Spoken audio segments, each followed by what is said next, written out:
Didn't think we'd be doing this sort of episode, Jack. Call of Duty special.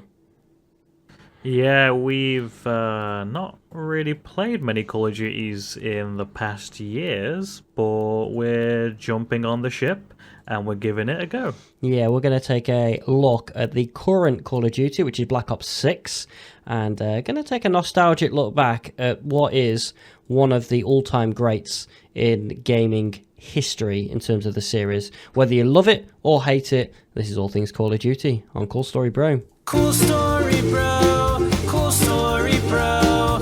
Brought to you by the Sneaky Bros. Bringing you releases and reviews and the latest video game news and interviews from people with nothing better to do. It's Cool Story, bro. Coming to you. CoolStoryBro.gg is our website. Check it out for all the supporters information. There is our discounts website where you can get discounts on all the sorts of games and all things good like that, all legit as well. And you can visit our Ko-fi page as well to support this podcast. Get yourself bonus episodes and ranks in our Discord. We'd appreciate all the love we get. And even, you know what, if you can't support us monetary, just a like on the video, a rating on the podcast platform that you do does us the world of good in the days of algorithmic content and all that good stuff. Right, let's get started. This week is Black Ops launch week. Huge? Jack? Big, massive. Black Ops is loved by the community. There's a big fan base for the Modern Warfare series, but everyone has that real nice nostalgia for the original Black Ops 1, right? I remember Black Ops 1 was my last Call of Duty that I played, and very fond memories playing not just the multiplayer, but the campaign was solid. Brilliant storyline, it really captivated the struggle that these guys went through during the Cold War era. Fascinating time, which if you ever get the chance to, there's a bunch of history that's exciting to dip your hands in. And of course, Nazi zombies, which everyone's a fan of. Yeah, we're going to take a look at through the history of all. Was Black Ops the last COD you played?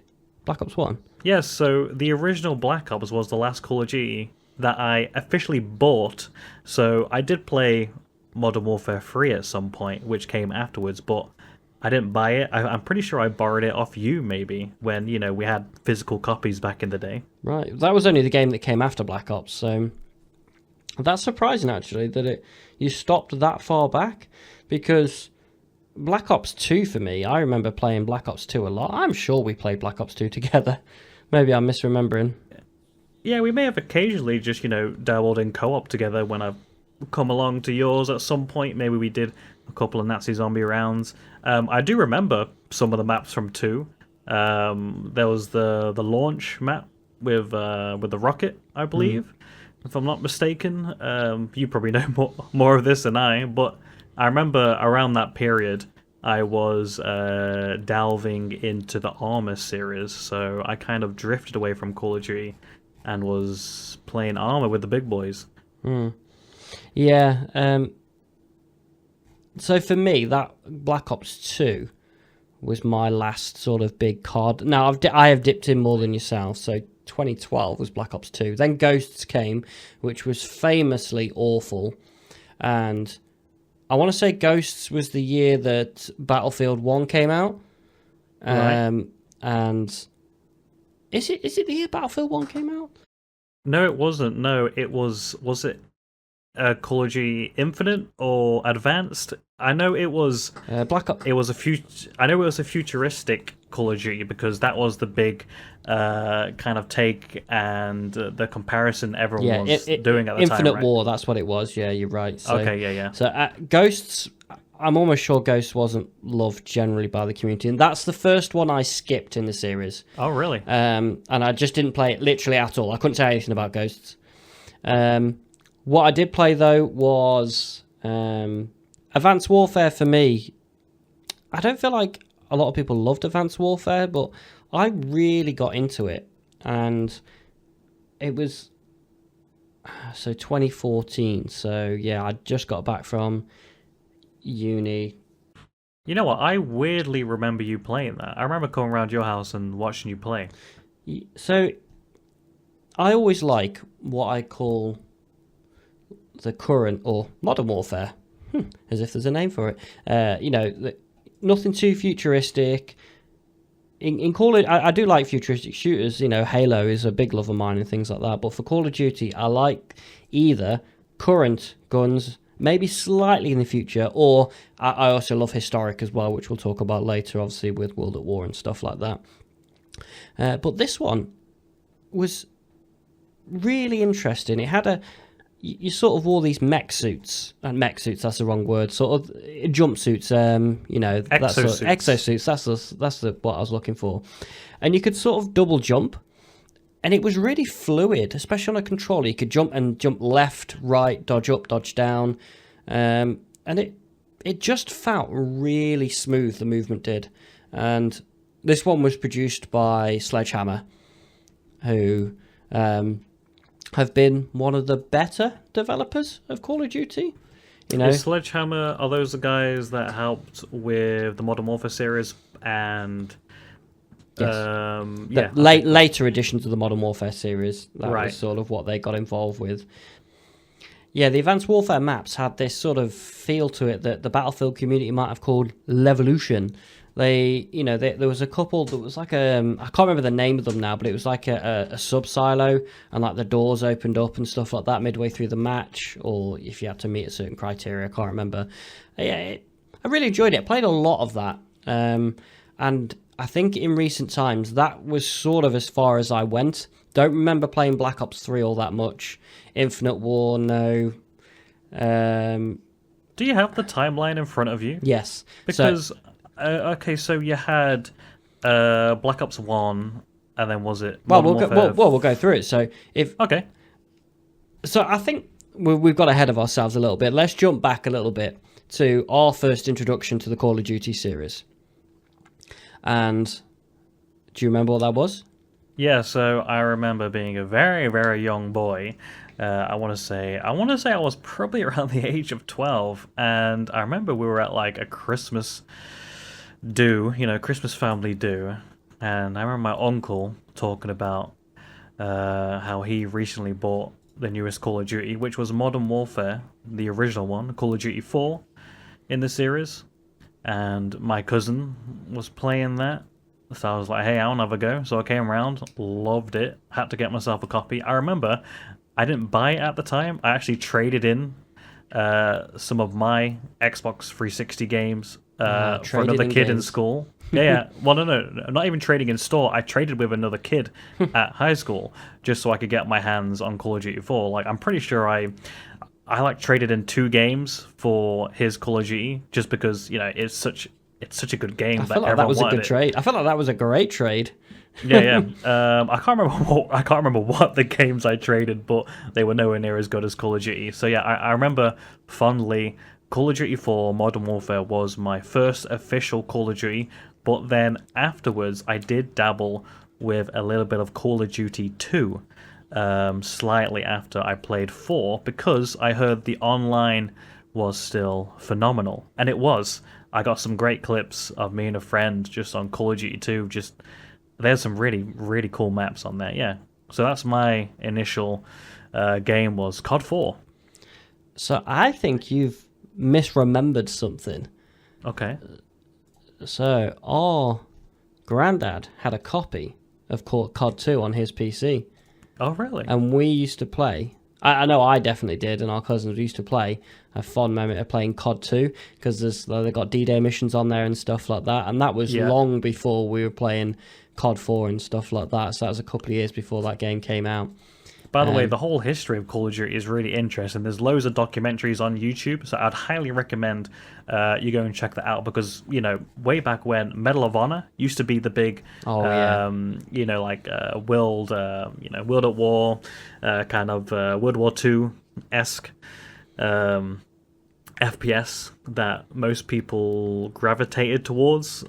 And then I can't remember what happened. I want to say it was something like ex-devs of Medal of Honor made Call of Duty. if I'm not mistaken. I could be wrong there. Go and have a look at some documentaries. It's a real good watch.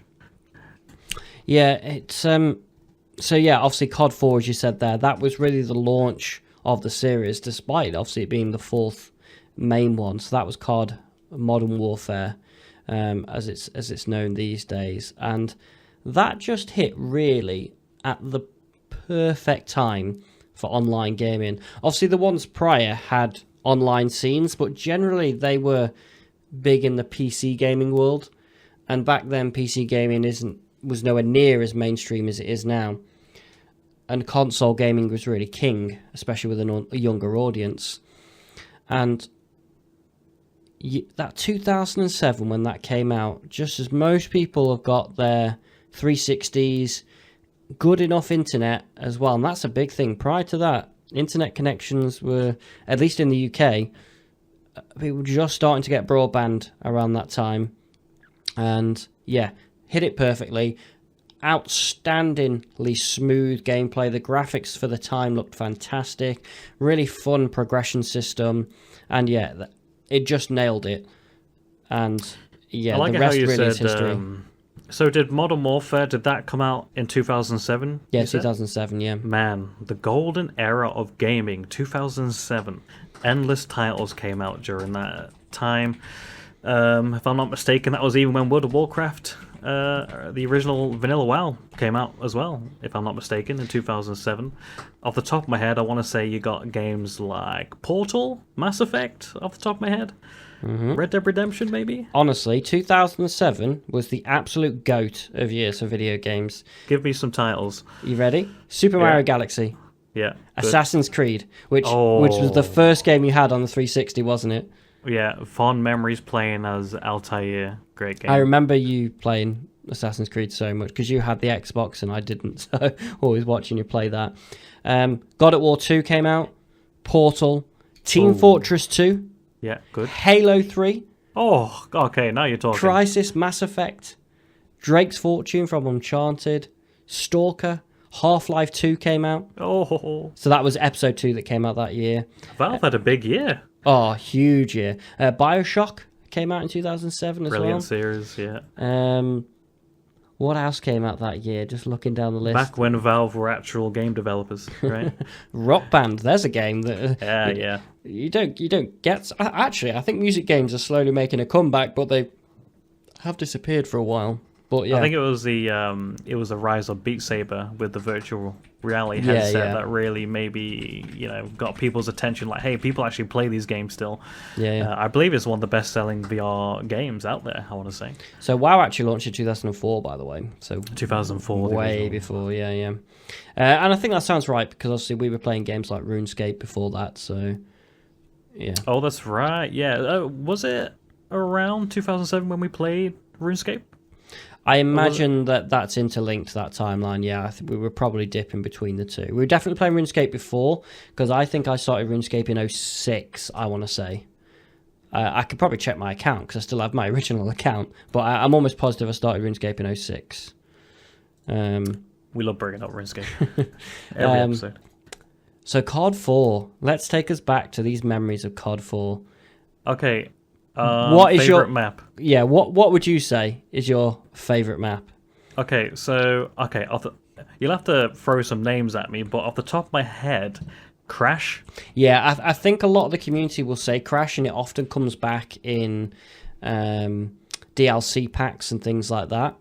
And Crash is iconic. It's a really well designed map. It's got, I think for the time you had the verticality of that 3 or 4 story building near the crashed helicopter, and you could shoot down on people, and then you also had the buildings and the underpasses you could run through and things like that, and all that. Really great map.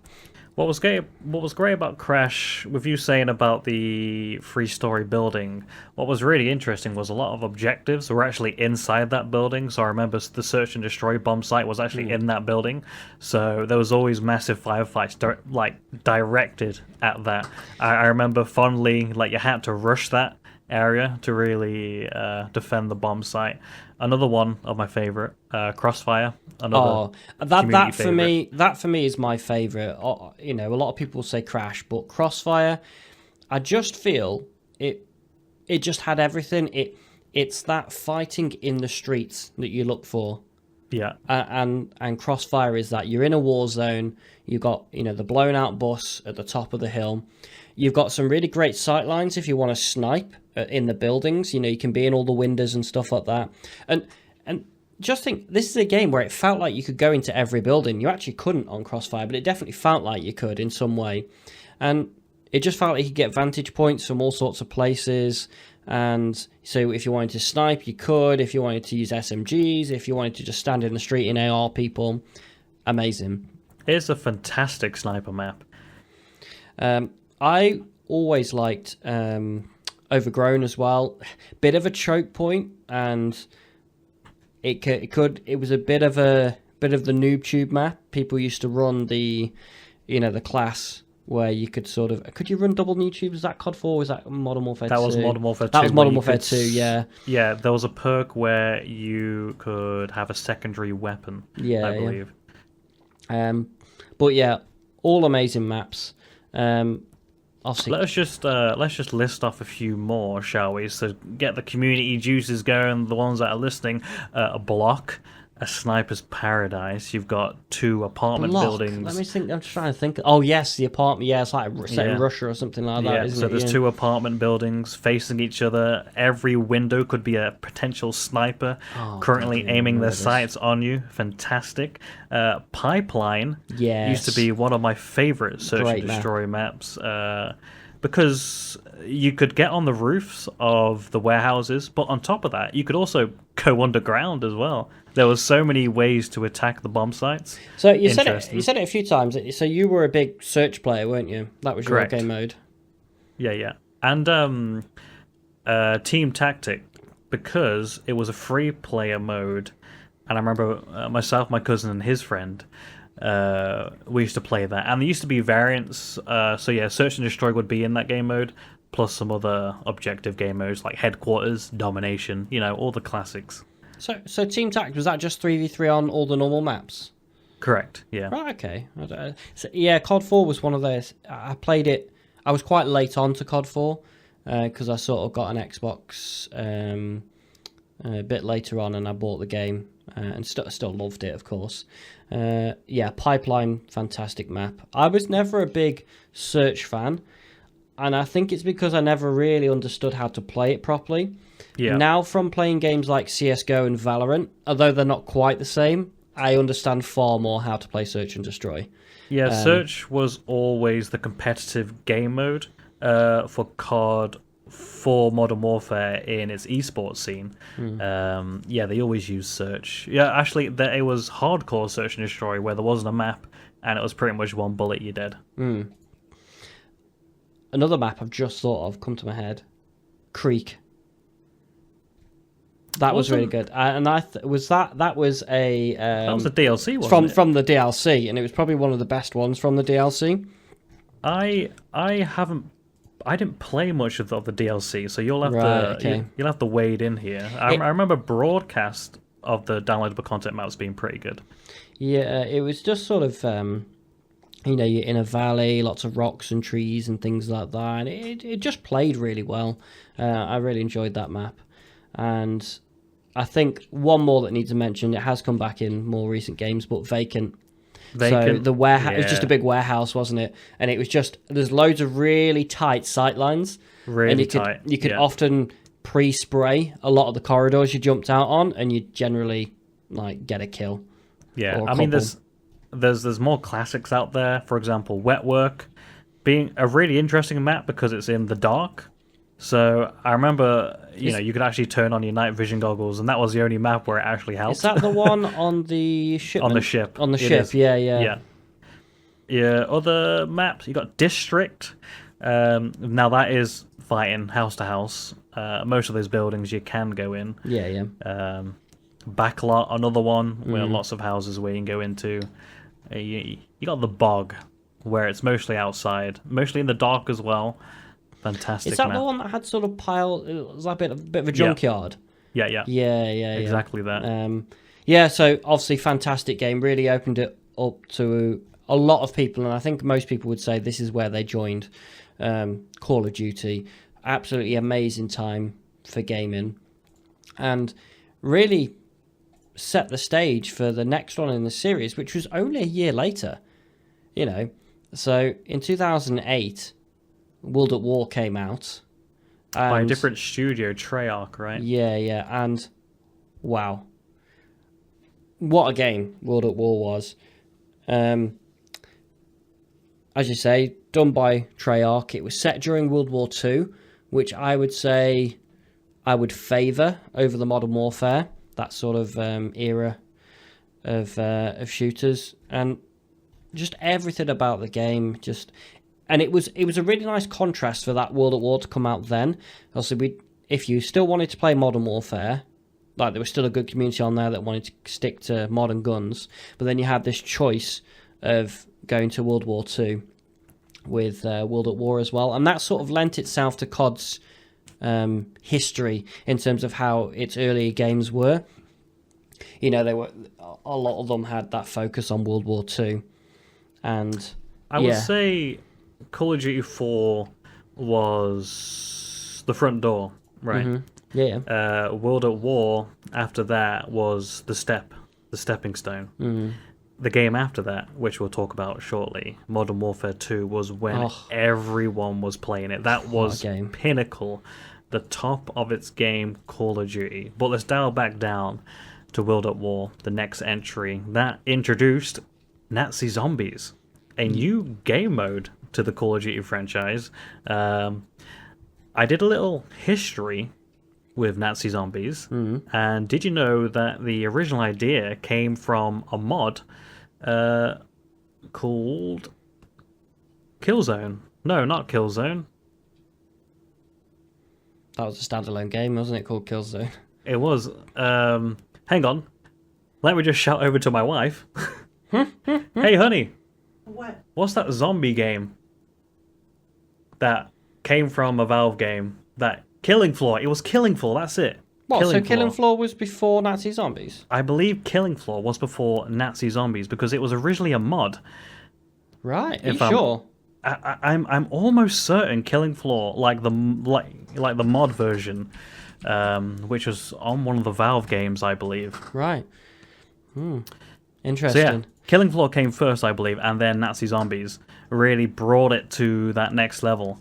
Oh my god, I probably spent more time playing Nazi Zombies than the multiplayer. I was that hardcore in the community. Yeah, we touched on it in the last episode, but I remember that core YouTube community of figuring out all the Easter eggs and stuff like that. Now the first map didn't really have a lot of Easter eggs and storyline because I just don't think they planned it to be that popular.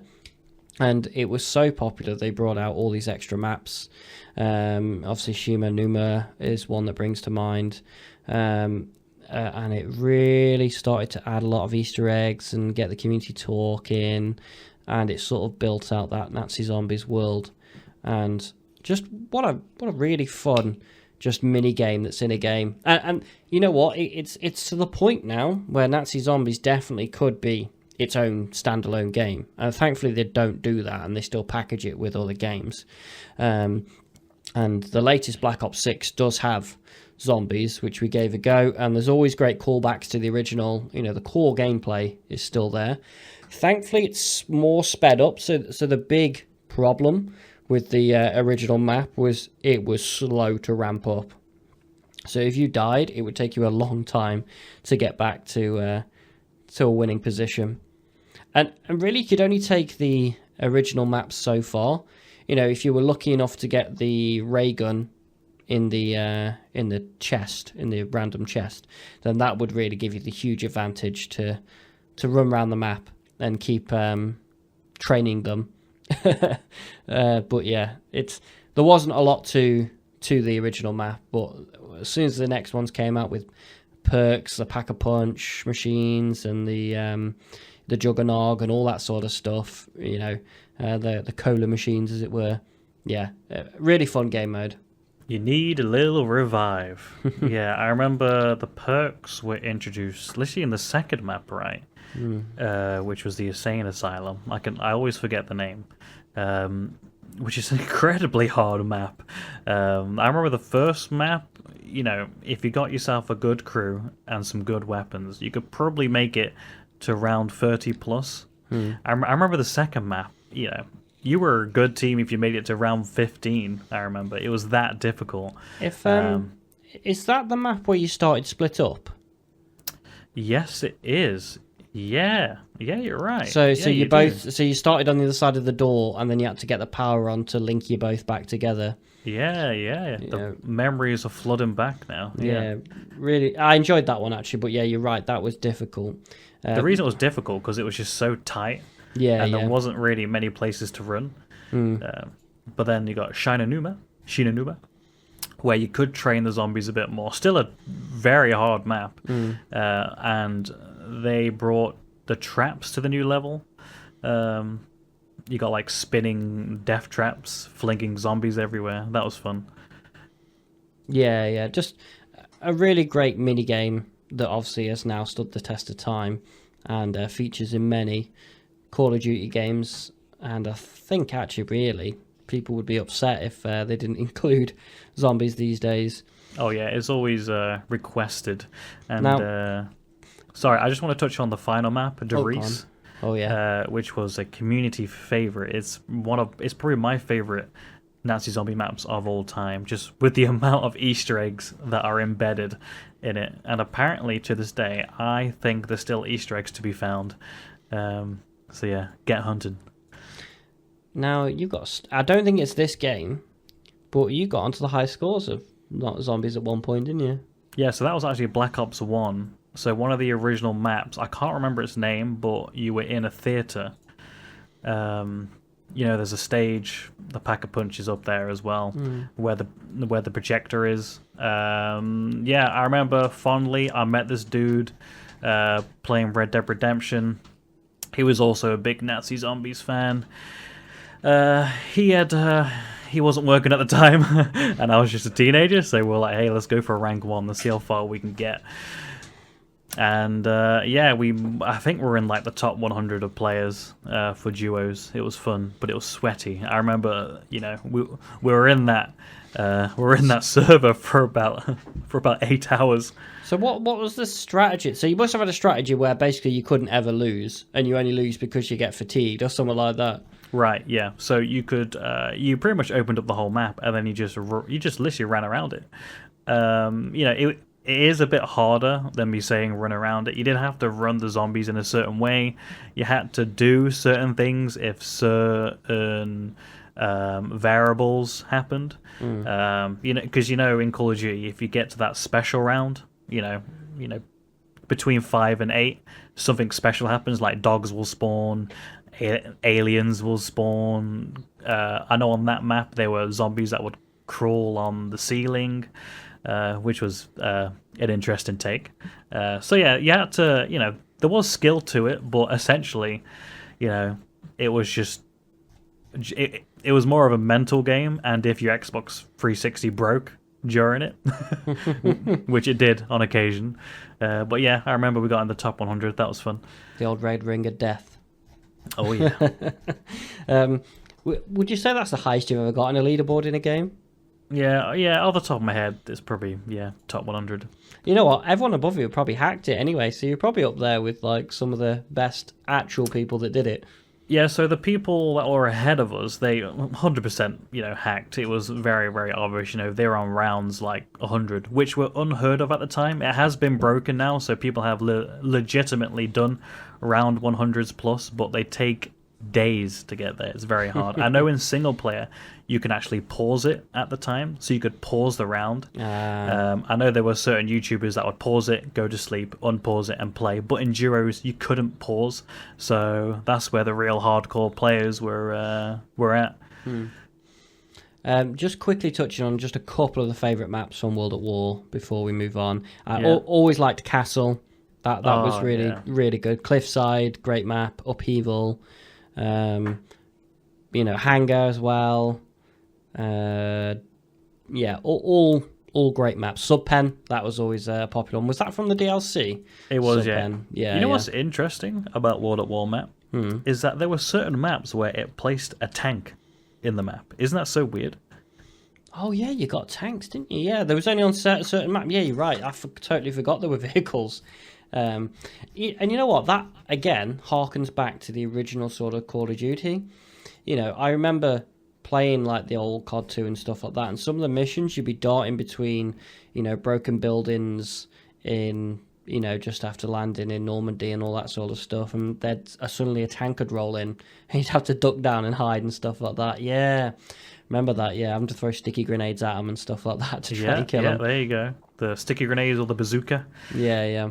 Oh, these days, I wonder if, I mean, obviously we've only played Black Ops 6. I wonder if any modern CODs have had vehicles and stuff like that. Outside of, they may have had, you know, ATVs and that sort of stuff. I know a couple of Call of Duties before Black Ops 6, so a couple of years ago, there was a Call of Duty that was starting to get on Battlefield level of player numbers and vehicles and map size. I don't know what Call of Duty that is. Tell us in the comments down below, but I know there was a Call of Duty that really did have a lot of vehicles in. You know what, you're right, because in the last few Call of Duties that I've dipped into every now and again, and this could be, I don't know which ones, but they had, so you had that core gameplay mode, which was just your standard TDM, search and destroy, domination, all that sort of stuff, but then there was like this bigger game mode that, as you say, was more like Battlefield, and you had these huge maps, and yes, you are right, there were vehicles, but I never enjoyed them. COD is an arcade arena shooter for me. Yeah. These small-ish maps. The odds, a slightly bigger map are fine every now and again. Was it Modern Warfare 2 that had quite a big desert map? I can't remember the name of it now. Was it the one with the massive broken plane in the middle? No, because that was Afghan, and that wasn't that big. Great map. You know what? All the Modern Warfare 2 maps are just phenomenal. Yeah, let's talk about Modern Warfare 2 because, I think this is, and many people will agree, that's the peak of the series. Call of Duty 2, it's begging for a remaster. And if you look down the timeline, it does look like they've done it again, but they haven't. They just decided to redo the Modern Warfare series from scratch.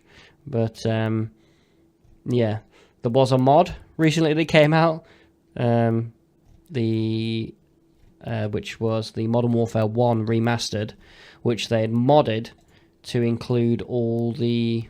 So not just the Modern Warfare 2 maps, but basically made the gameplay just almost identical to Modern Warfare 2. So it was basically Modern Warfare 2 Remastered. Wow. And they'd also cleaned up a few things. So that... strategy we spoke about earlier of being able to have double noob tube and stuff like that was just not possible. Okay, nice. And they just did stuff like cleaned up scopes for like the snipers, quick scopers and stuff like that. So there was you could choose to have like the outside of the scope black rather than blurred, and just little quality of life fixes. But yeah, that was soon shut down. So that does hint to me that there is a Modern Warfare 2 remastered in the works. Mean, you know, why wouldn't they? It was the biggest printing cash cow for them at the time. For me as well, with this mod, obviously they would argue, the bigwigs, Activision, Blizzard, Xbox now, that own them, that, you know, having Modern Warfare 2 remastered as a mod may take money away from other games in the series, but it just doesn't. I don't think it does. Now, there's a lot to be said for copyright infringement and stuff like that, but you had to own Modern Warfare 1 remastered, so right. they still got some money. Yeah. You then have this huge barrier to entry with this mod that you've got to install, and you know, suddenly you get loads more people that may have not played COD for a while back into the series, and they may dip in. Like we've done. We did, dip into Black Ops 6. Oh, I quite like this, actually. I'll go to the new game. And if Modern Warfare 2 Remastered ever came out, I guarantee that a good portion of the people that played the mod will still buy Modern Warfare 2 Remastered because they'll be interested and they'll want the bigger community, and they'll still make the sales on the actual game anyway. So I don't get it. Yeah, 100%. It's the same thing with private servers. I remember, World of Warcraft vanilla private servers back in the day were very, very popular. But guess what? Blizzard released real, actual live servers, official servers, and everyone still moved over. Everyone brought the subscriptions. Yeah, completely fine. Because everyone loves the live and proper high scores. Everyone loves those kind of things. Exactly. And you want to play with your friends, you get all that cross-platform sort of playability to it as well. And it's ease of access. Like you said, people are very reluctant to dive into mods because, you're downloading a third-party piece of software. Modding is difficult as well. Like, I've delved very recently into the world of Fallout 4 modding and New Vegas, and my God, it hurts my brain. So, and I would consider myself somewhat technical.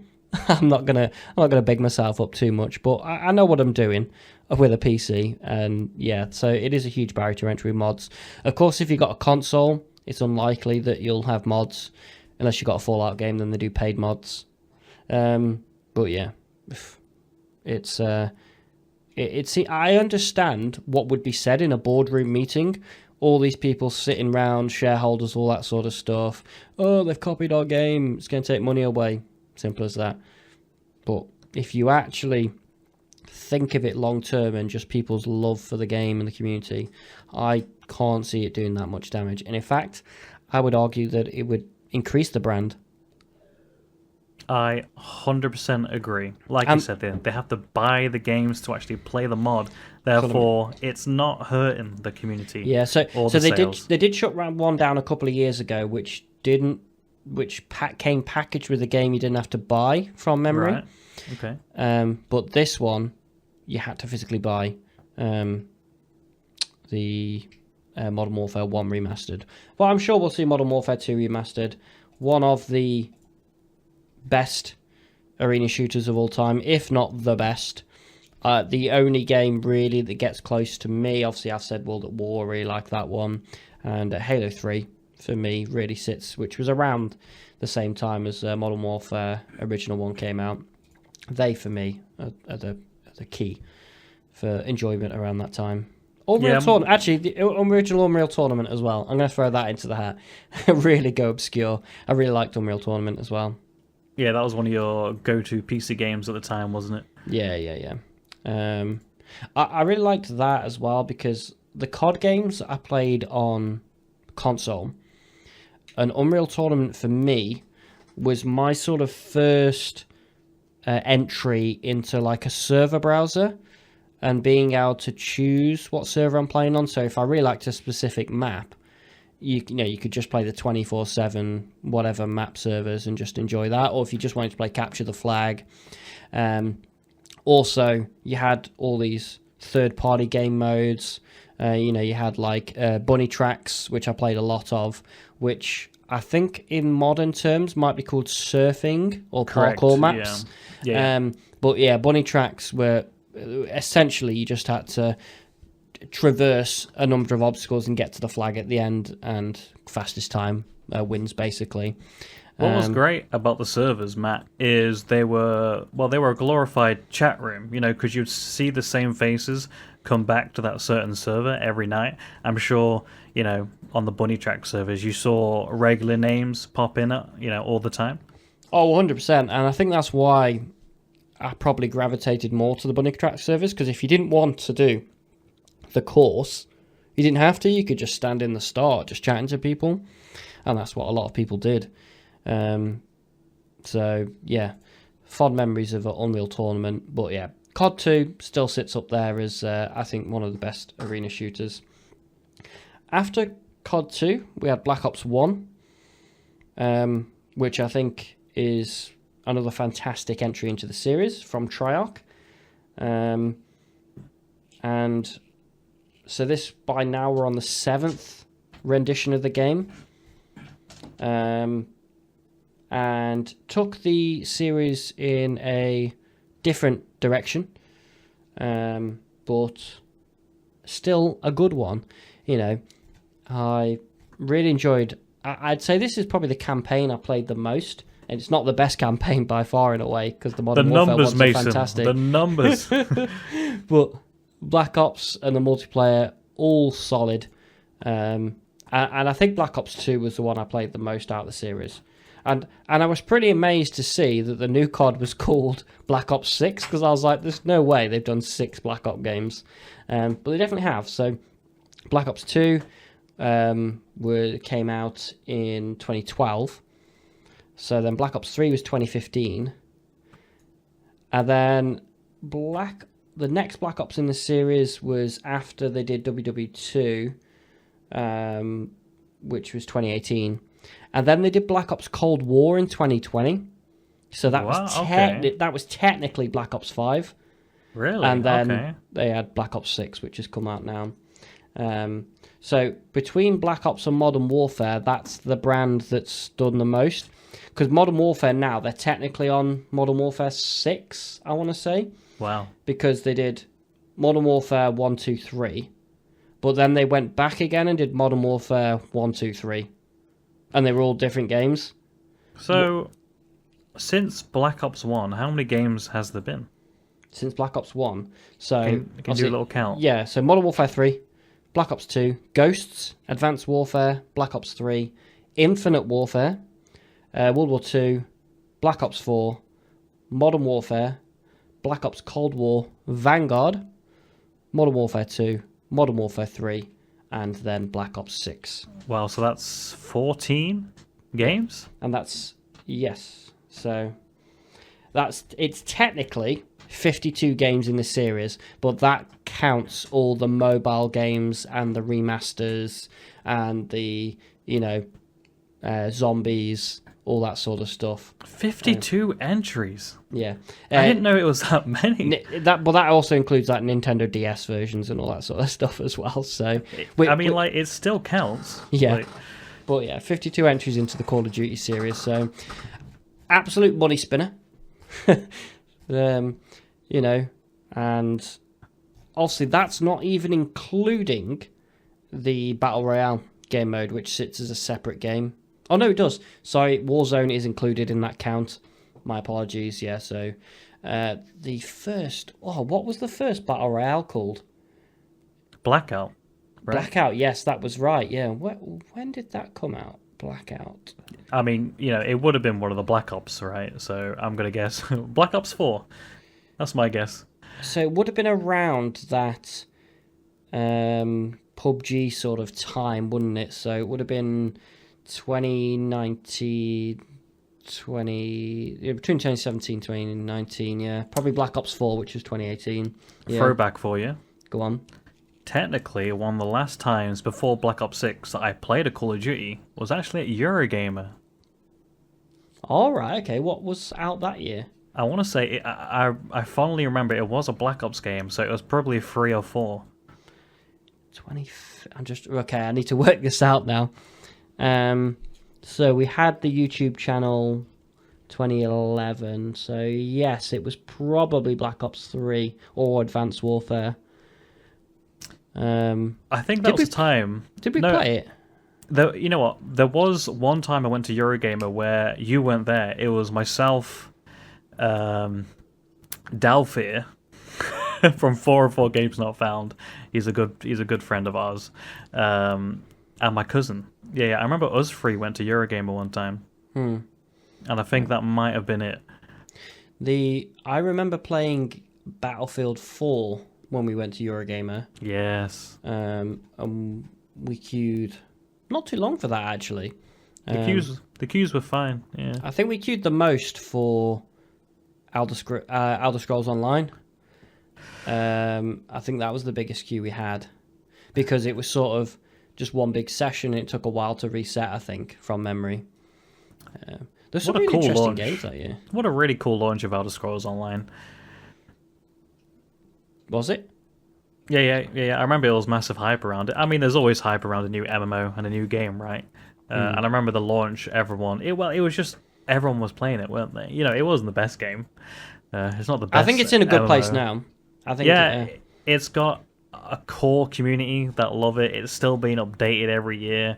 I'm sure there's going to be a new DLC released or announced. It's a but game yeah. I wish I could get into. I wish I had the time.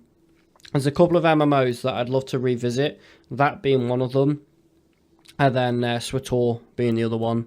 Yes. For me, because loved them both, liked the setting. Obviously, absolutely loved the Star Wars universe and stuff like that. But no, my heart is waiting for Brighter Shores and the Riot MMO, which might come out in the next 50 years, whenever they get that finished. Okay, let's not talk about MMOs or mods. We do have a mod dedicated episode coming in the future, which I'm very looking forward to. We can talk about our favorite mods, but let's talk about the newest entry. Now that we're nearing the end of the episode, I can't believe we've gone through the entire history, and we're already like half an hour to 40 minutes in. Yeah, it's great. But that's just the love of the franchise, right? So Black Ops 6, what's your initial reaction, Matt? For me, it was probably the same as yours. I wasn't prepared to pay £70 or whatever it is for the base Correct. game. Yeah. But it's the first new Call of Duty to appear on Game Pass, which meant I checked it out. Now, it's not the first ever Call of Duty on Game Pass, because Modern Warfare 3, which was the last game to come out, was also on Game Pass recently. We both checked it out, played it for a night, and then uninstalled it. That's how much we hated it. The menus were horrendous. The maps were meh. It just, I don't know. It for me, and I've mentioned this on the podcast before, I just have to accept that modern UI design is going to be cluttered and busy and loads going on. Right, But yeah. that really took it to the extreme. Now, Black Ops 6 definitely does a better job at having a simpler UI. You shouldn't have to Google how to do stuff on a UI if you're not sure how to do it. You've done bad UI design if a user's got to Google how to do something. I've not had to do that yet with Black Ops 6. It's still not perfect. I don't like, or for those that have played it, and I imagine if you've listened this far, you definitely have played the newest one. But when you're in the lobby screen, you get all these action shots of the characters like walking around and stuff like that. What is the need for that other than burning out my CPU? Just have a static image, player count online. I know they wouldn't do that anymore because they don't like to release that. But do you remember back in the day? But my attention span is dwindling. I need something that changes every couple of seconds. But do you remember back in the day you'd see that world map? And you'd see like the time zones move and stuff. Maybe that was Halo. I don't know. It but was Halo, yes. You could see all the players online around the world. Yeah. Oh. You know what was sad about that?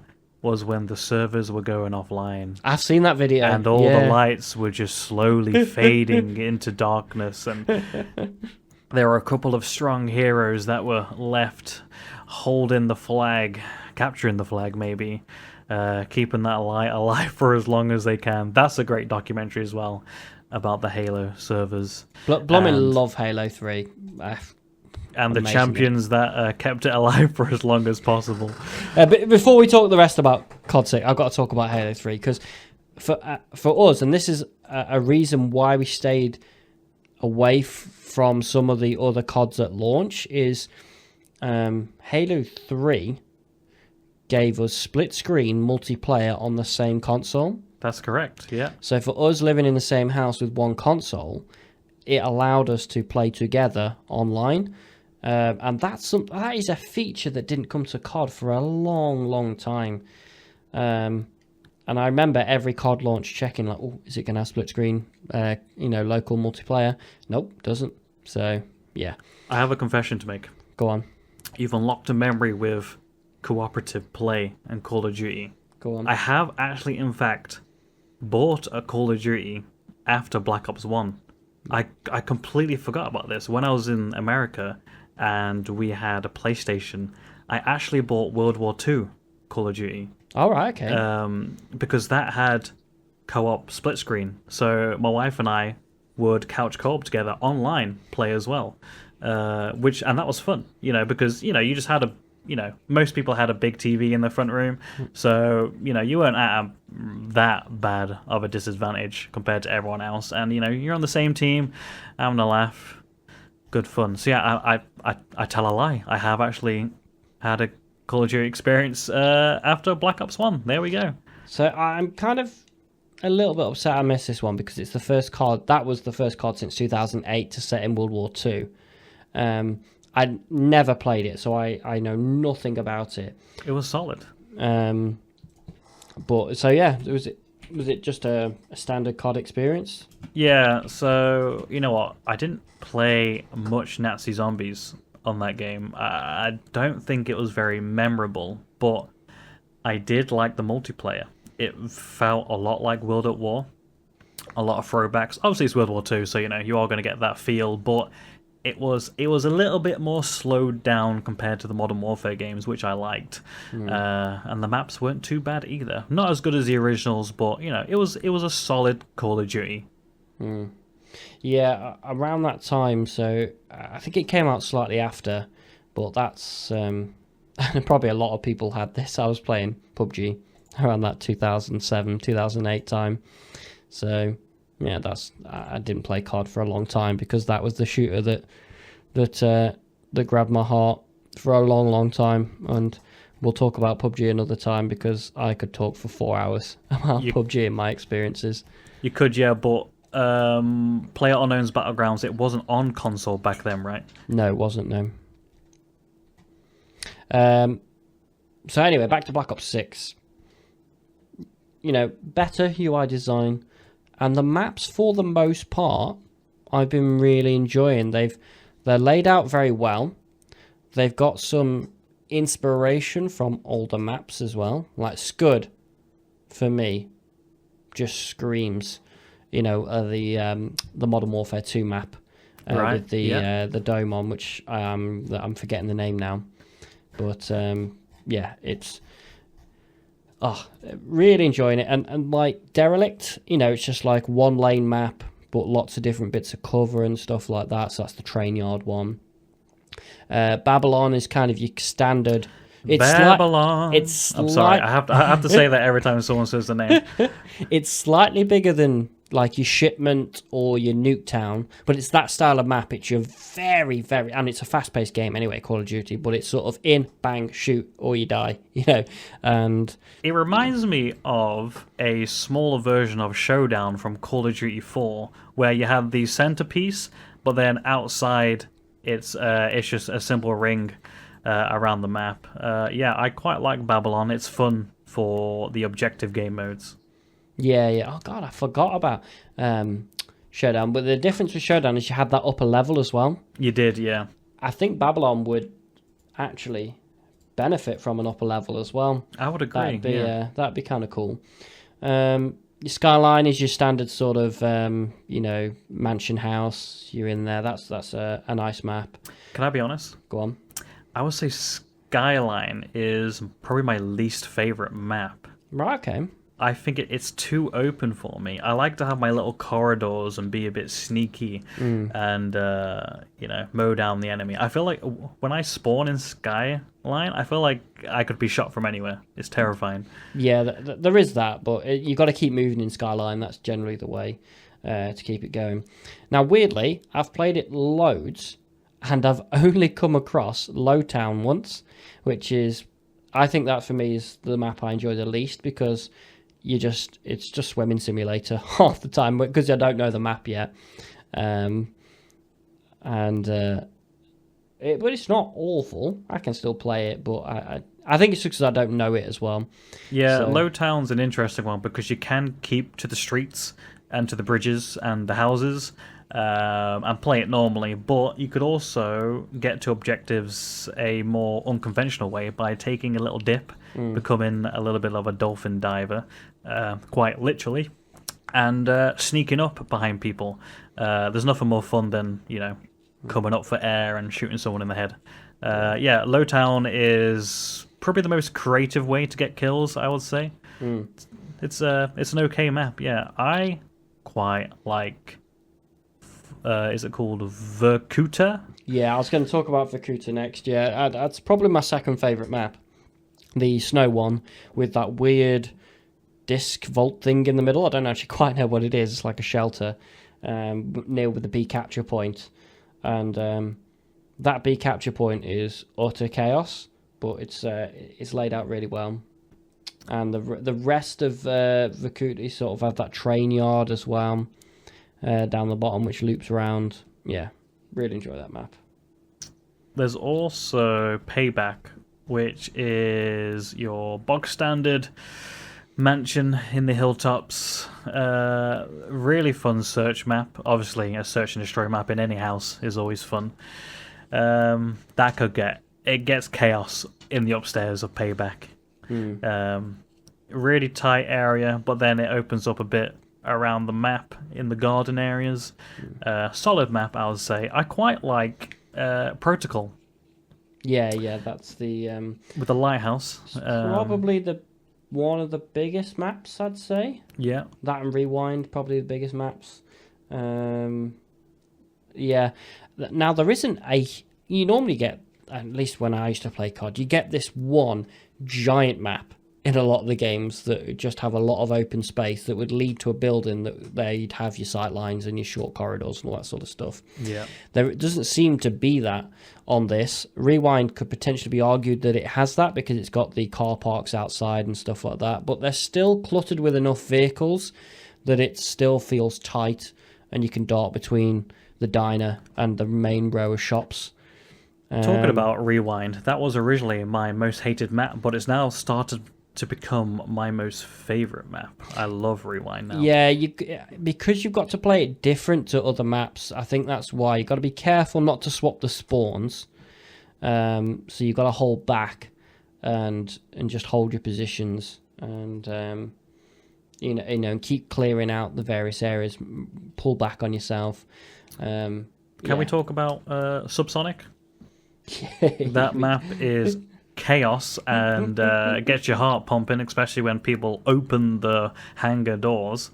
You know what? A really simple feature, but the fact you can open the hangar doors changes the map from a really tight, this 4 entrances to the hangar to just huge open space, and obviously it requires both people on both sides.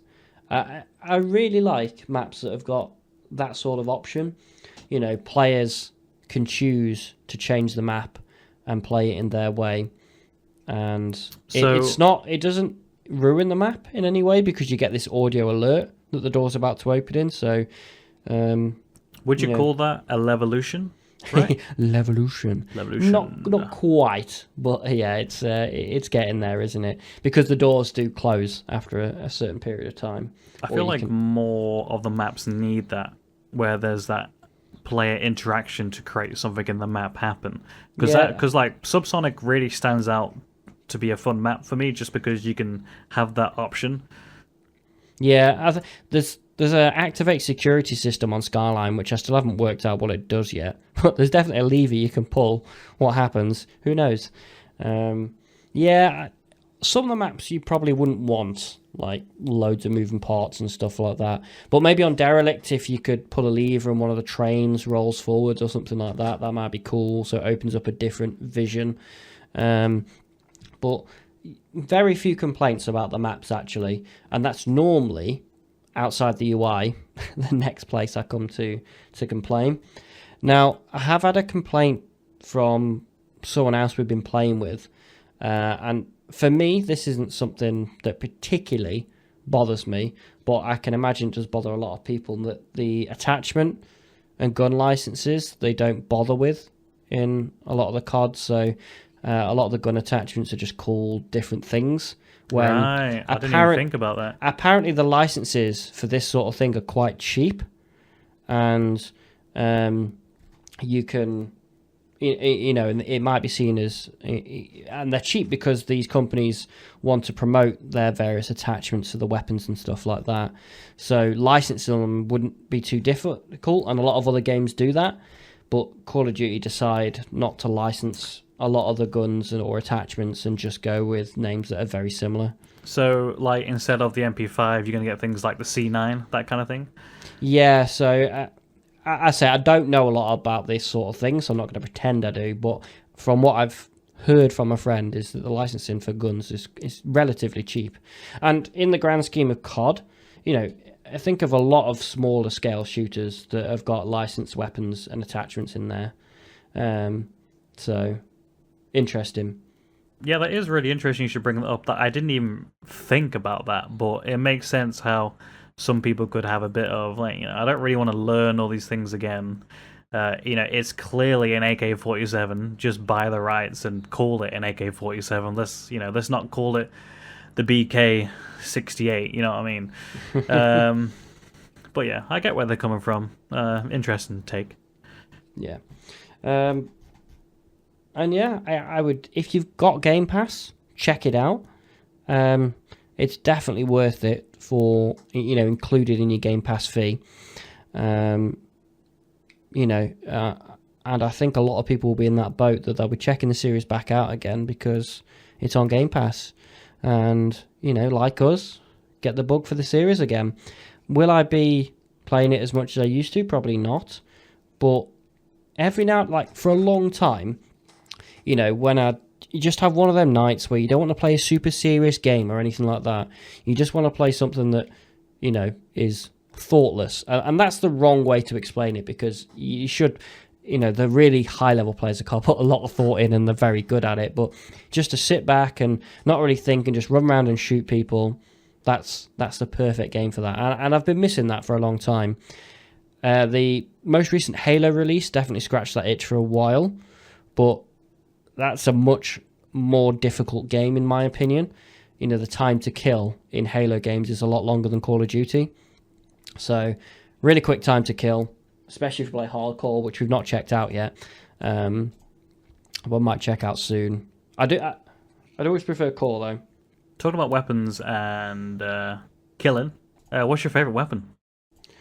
Oh, I've only really used LMGs at the moment because I just love a good spray and pray.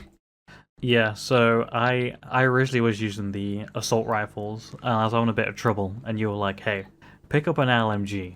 And I was like, oh, that just isn't going to work with this style of gameplay. But I picked up the XMG, and I've kind of modded it in a way to make it work like an assault rifle.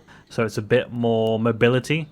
It rips, it shreds, and it doesn't move from the red dot. It's a beautiful gun suited for me. I love mounting the gun on the terrain and just mowing down enemies. It's great fun. I like the customization of the guns as well, which has been a thing in a lot of most recent CODs, so that's not just a credit to Black Ops 6. This system of having 5 things you can modify the gun. So whether that be you want to put a scope on it, a barrel, attack stock, something like that. Or you can take a perk or a wild card, I think it is, that allows you to completely deck out a gun, like get 7 or 8 attachments on it or something silly like that. I can't remember. Which I might check out sometime and just absolutely deck to the nines a weapon. Yeah, so I've currently done that to my LMG. Oh, yeah. And it is fun. It's really fun. So you've taken that wild card that gives you more upgrade slots? Yeah. And I've just clicked yes to all. Just every upgrade. Give it to me. It's great. Extended magazine. Never thought we'd be doing this because I definitely fell out in love with the series. But Call of Duty, the Sneaky Bros playing it. I definitely don't have the time to do it, but I want to just talk about this little nugget of memories from the old Call of Duty times, and I'm sure anyone else who was around the YouTube scene at the time will also appreciate all this. But Call of Duty montages. There's just nothing like those old school montages, like from iDuel 2010 and people like that, Small Beans, just amazing. Mr. Sneaky Mode was a Call of Duty streamer. I don't think he did montages, but Mr. Sneaky Mode did Call of Duty videos. Didn't do montages, but before he did Minecraft. But thinking of the bigger picture here, this is where all the major esports corporations came from. FaZe, they were originally a sniper montage team. And look at them now; they're a worldwide name. And literally every other esports team you can think of, they originally came from a Call of Duty montage team. Really unique community. It's still going. I think people are still out there doing montages. Oh yeah, but I still go back and watch those old ones every now and again just for that nostalgic hit. It was just something about, obviously dubstep was really popular at that time. So that was when Skrillex was in his prime. a lot of them use rap these days and stuff like that. So the boomer in me doesn't like that. But and it felt so alien how they used to edit it, like by modern standards, not taking away from any of the creativity of these guys, but a lot of the effects and edits that they used to do are quite easy with today's software, with the editing programs they had at the time. And just those hours to render all these different scenes, that was the bigger problem to it with these montages. The processing power isn't what it is today. So yeah, loved a good Call of Duty montage. Wish I could make one. Wish I was good enough to get some clips to make a Call of Duty montage. I think you made one, didn't you, on one of your other channels before we had the Sneaky Bros, didn't you? Yeah, so I had a YouTube channel back in the day. It was literally just called Ziklag, which was, it's my online alias name. The channel still exists, but that video is not. Yeah, because it's probably got a copyrighted track to it, hasn't it? Oh, yeah, I'm pretty sure. Hang on, let me just think. It was 30 Seconds to Mars was the artist. Great band. I can't remember the name of the song. But yeah. Was it not the Skrillex? Was it called Watercolor? Was it not Watercolor? Oh, no, you are talking... Oh, yeah, I did another one as well. No, that was Pendulum. Pendulum, yes, that's Pendulum Watercolor, yeah. Yeah. Oh boy, yeah, that was Black Ops 1, which had a theater mode, which helped out with collecting your clips, which was a very sought after feature that all of the content creators wanted in a Call of Duty game. Something we've not touched on is the Black Ops 6 Nazi Zombies, by the way. You and I played the Terminus map. Yes. Initial thoughts? We briefly touched on it when we spoke about zombies, but yeah, it's stays true to the original, adds some new elements that you'd want from this sort of wave shooter. I'm sure there's plenty of Easter eggs in there. I really enjoyed it. It was chaotic. I didn't have a clue what I was doing. Definitely was running around with a wrong weapon for a long time. But yeah, it's solid. It's, I don't know what the core Nazi Zombie fans think of it. But for me, it's Nazi Zombies. It plays the same. They all run at you. I was worried it was going to ramp up too fast. I was really scared that, by round 2, they were going to be unkillable. Then you'd have to do some crazy strats, but it had a slow enough ramp up that it allowed me to, learn the game and work out what weapons at least to buy. So for me, we played the map Terminus together, and that felt like a very old school Nazi zombie map. It was very tight, and like you said, I'm sure that's going to be filled with Easter eggs to find for everyone, which... I'm sure there's a Reddit community out there now piecing it all together, so get involved. Something you didn't play, but my wife and I had a game, is the other map called Liberty Falls, which is a overrun West Virginian town setting. Very, very cool, actually. I actually managed to get the ray gun on my first try, and I pack-a-punched that. And the gameplay for this map is brilliant. I love it. It's my favorite of the two. It's a lot more open. You can run a lot more trains. You've got zip lines going from rooftop to rooftop. So that's fun. Kind of shooting zombies with your ray gun as you're on a zip line. And they've got loads of special abilities as well. So you can create like wormholes or black holes and suck zombies in and create traps.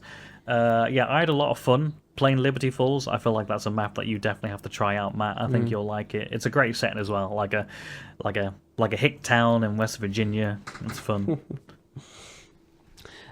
Speaking of montages, very briefly, I'm not sure. The clip's definitely been private on our channel for a long time, but I'm not sure if the clip is still there. There was a great Battlefield edit that you did of. It was just a very brief clip. It wasn't even a montage, but I always really liked that clip. But it had copyrighted music, so we couldn't use it. I think it's probably gone from the channel these days. Yeah, that video no longer exists because at the time we were trying to get partnered with another company back when partnership was a big thing for channels, and we needed to get rid of all copyrighted content on our YouTube channel, and that was sadly one of the videos that had to be completely taken away. So it I was no just having a quick flick longer through. exists. And it's probably not even on a hard drive somewhere. I believe it's lost media forever. Yeah, so that's definitely gone. I think that's a pod, isn't it? Yeah, it's a pod. There was a couple of things we didn't scratch. For example, we both haven't played the campaign for it yet. Yeah. So if you want a review on that, look elsewhere. I'm sure there's a million episodes right now of people reviewing that. I think I'll be delving into it because, like I said, when I played Black Ops 1, the campaign was strong. It was solid. It was a really good entry to the Cold War era of, World Wars. Fun. Yeah. Check it out. It's on Game Pass. Obviously, you can buy it on all the usual platforms as well. And head over to, if you want to give us a game as well, head over to the Discord server. And if you see us playing COD, send us a message. You can access our Discord server on the website, coolstorybro.gg. And of course, there's links to all our partner information there as well. We've got discounts with 2game.me. And don't forget to visit our Ko-fi page as well, which is available at coolstorybro.gg. Just go there, click support us, and any support you can give us really helps push this pod to the next level. We're going to have some great guests coming up, and we're just going to keep pushing it and pushing it and pushing it. And yeah, Call of Duty. There we go. We'll see you next time.